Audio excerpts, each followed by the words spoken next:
안녕하세요. 토요미스테리 디바제시카입니다. 여러분의 구독은 저에게 큰 힘이 됩니다. 지금으로부터 약 50여 년 전, 그러니까 지금과는 범죄를 바라보는 시각이 많이 달랐던 과거 1970년대 초반의 일입니다.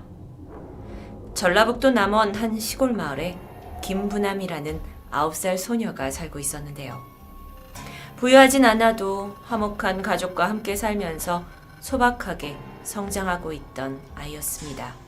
부모님 말씀도 잘 듣고 어린 나이에 집안일까지 거들 만큼 어른스럽기도 했죠. 하지만 그 시절 가난한 부남의 집에는 물을 기를 수 있는 우물이 없었습니다. 그래서 아이의 가족은 이웃집 송씨 아저씨네에서 우물을 함께 사용하고 있었는데요. 이렇게 다른 집에서 물을 길어 오는 것은 보통 부남이가 하던 심부름 중 하나였습니다. 아이는 그날도 학교에 갔다가 돌아와서는 물을 길러 혼자 밖으로 향하게 되는데요. 이웃집에 도착해 우물에서 한참 일을 하던 중 아이에게 누군가 말을 걸어왔습니다. 바로 그 집에 살고 있던 35살의 송백권. 그런데 홀로 있는 9살 아이를 쳐다보는 그의 눈빛이 심상치 않았습니다. 그는 아이에게 심부름 시킬 게 있다며 잠깐 안으로 들어오라고 했고, 이에 어린 소녀는 아무런 의심 없이 신발을 벗고 안으로 들어갑니다. 그리고 송씨가 돌변했습니다. 35살의 건장한 남자는 9살 여아의 입을 틀어막고 강제로 옷을 벗긴 뒤 처참한 일을 저지르게 됩니다. 소녀는 죽을 것 같은 고통을 경험했고 그 어린 나이에도 치밀어 오르는 수치심을 느꼈습니다. 평범한 동네 아저씨에서 악마가 돼버린 남자는 울고 있는 소녀에게 말했죠. 오늘 일은 아무한테도 말하면 안 된다. 말하면 너도 죽고 너네 가족 모두 죽는 거야. 이후 집으로 돌아온 부남은 자신이 겪은 일을 그 어느 누구에게도 말할 수 없었습니다. 아저씨가 한 말이 귓가에 계속 맴돌았고 혹시 가족에게 안 좋은 일이 생길까봐 무서웠기 때문이었겠죠. 이 때문에 아이의 몸에 난 상처에서 계속 피가 나고 고통스러운 것도 혼자 참아야만 했는데요. 제대로 걷지 못하는 모습을 보고 누군가 걱정스러운 질문을 하더라도 소녀는 입을 다물 수밖에 없었습니다.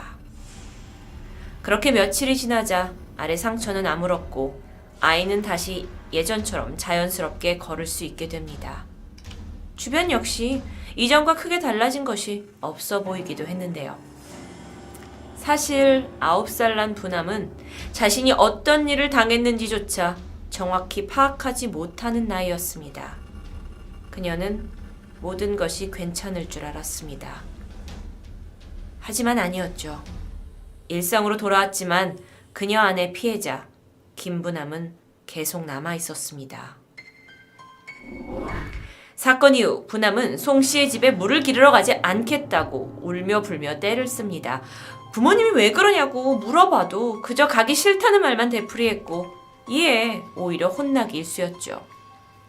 이전에는 잘 안 그랬는데 밤에 오줌을 싸거나 허공을 바라보며 멍하니 있는 일까지 많아졌습니다. 그 무렵부터 친구들과의 관계도 조금씩 틀어지는 것 같았는데요. 학업에도 온전히 집중할 수 없게 됩니다. 부모님은 딸이 걱정됐지만 아니 도저히 뭐가 문제인지 알지를 못하니 애가 탔습니다. 그녀 스스로는 당시에 자각하지 못했겠지만 그 끔찍한 사건 이후 부남의 정서는 무너져 갑니다.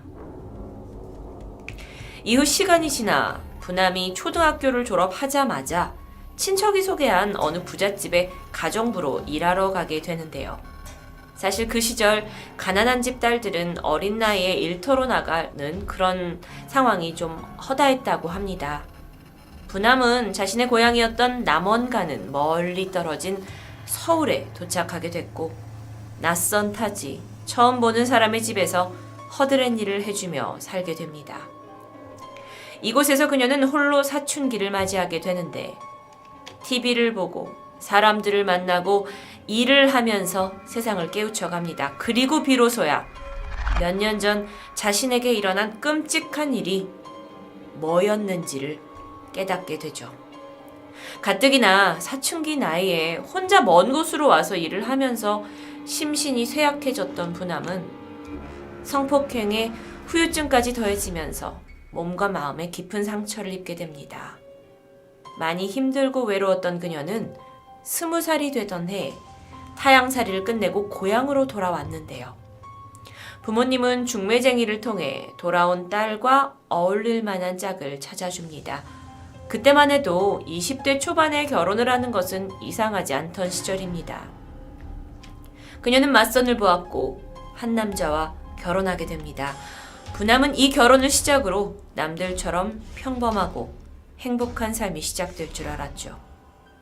하지만 9살 소녀 김부남이 가진 상처는 여전히 치유받지 못한 상태였고 그녀는 자신이 바라던 대로 평범하고 행복한 생활을 할 수 없었습니다. 그러다 보니 결혼을 하고도 남편의 손길이 자신에게 닿을 때마다 몸서리칠 수밖에 없었는데요. 그때마다 강간범 송백권의 모습이 떠올랐고 지난날의 악몽이 되살아납니다. 아무리 노력해도 부부관계를 지속할 수 없었고 이에 남편은 황당해 했겠죠. 그래서 화도 내고 하다 보니까 결국 부남 씨는 남편에게 힘겹게 어린 시절 상처가 된 이야기를 털어놓게 됩니다. 하지만 안타깝게도 남편은 그녀를 이해하지 못했습니다. 되려 10년이나 더 된 과거를 아직도 극복하지 못하고 있냐며 답답해할 뿐이었죠. 남편은 처가에 전화를 걸어서 이 사실을 알립니다. 부남 씨의 부모님은 이때 처음으로 딸이 성폭행을 당했다라는 사실을 알게 되었는데요. 충격을 받으시고는 곧장 딸을 데리고 가서 대도시의 정신과로 향했다고 합니다. 의사 앞에서 부남 씨는 멍한 표정으로 중얼거리면서 머리가 아프다며 이야기를 회피하는 모습을 보였습니다. 어쩌면 오래된 트라우마에 시달려서 그렇게 쉽게 이야기할 수 없었을 수도 있죠. 하지만 의사는 이런 증상을 근거로 그녀에게 정신분열증 진단을 내리게 됩니다. 이렇게 병의 본질과는 먼 진단을 받고 정신병원에서 한 달간의 통원 치료를 받았지만 부남의 상태는 조금도 나아지지 않았습니다.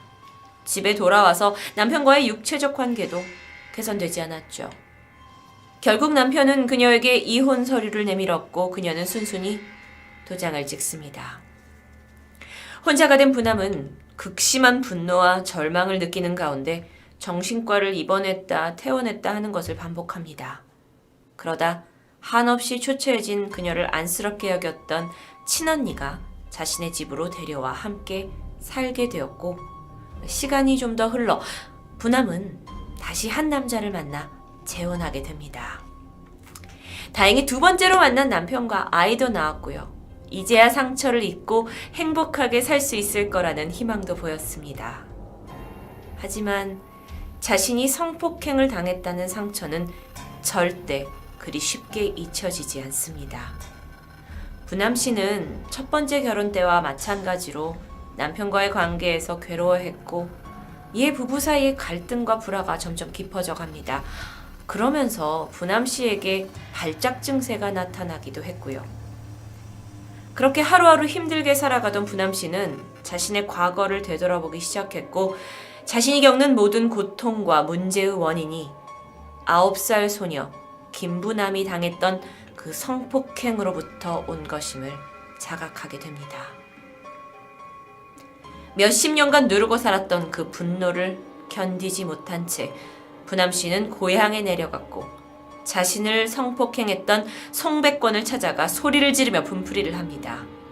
이후에 송 씨를 성폭행범으로 고소하려고 했지만 그 당시 성폭행 처벌은 친고죄로 고소기한이 6개월이었기 때문에 이미 공소시효를 훨씬 넘긴 후였어요.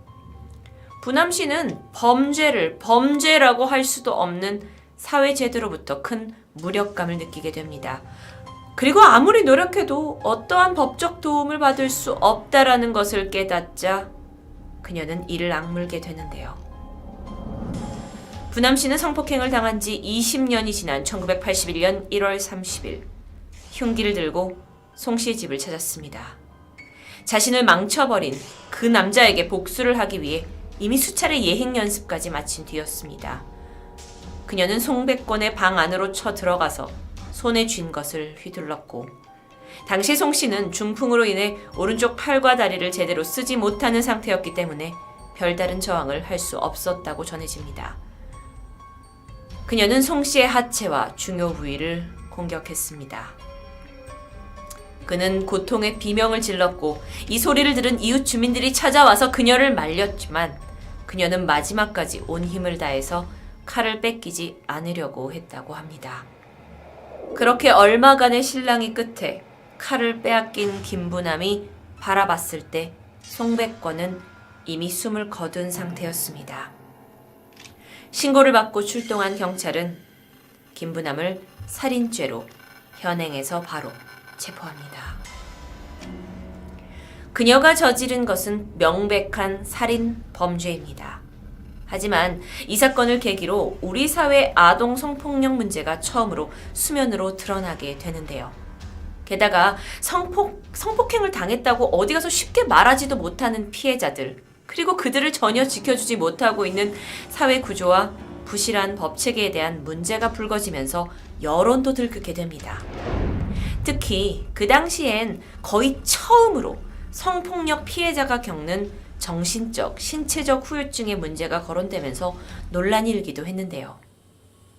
어쨌든 이렇게 살인 혐의로 법정에 선 김부남 씨는 나는 사람이 아닌 짐승을 죽였다 라는 진술을 남겼고, 이 발언은 당시 사회에 비수를 꽂기도 했습니다.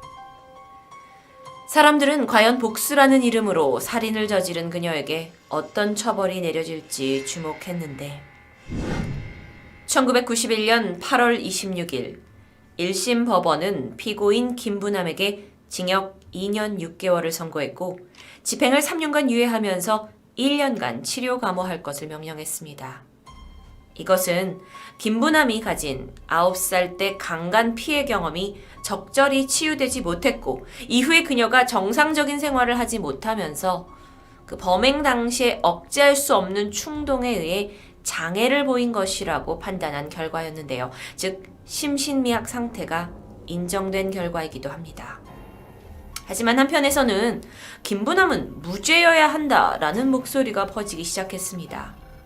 9살 여자아이가 35살 남자에게 성폭력을 당했을 때 법이 정한 6개월 이내 대체 어떠한 행동을 할 수 있겠냐?